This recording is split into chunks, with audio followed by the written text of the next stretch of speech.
Justin, what do you think, man? I'm loving it. Loving it. So with this, it's just braidless, no more setup. Look, we did all these runs without having to set up. I even had to break down, open up the box. We have no waste anywhere. This is the way to go. And now that this is getting closer to the end, it's manageable to move around. We'll bring this on the smaller jobs and get everything out of it. So It's like no waste at all. yeah, that's a big thing, no waste. You guys just knocked out 8 pulls. Yes, that was 8,880 feet of wire. That other pipe that goes straight through, Less than an hour. that one? We're goofing around. Less than an hour. Less than an hour. 8,000 feet of wire. Yeah, might as well, right?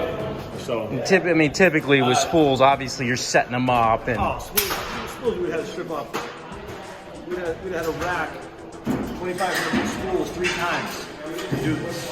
So we had 10, 2,500 foot spools, and we had to rack them twice.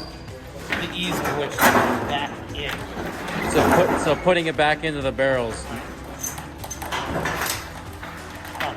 The only problem with this stuff is there's no downtime in between pulls, so it turns back into work.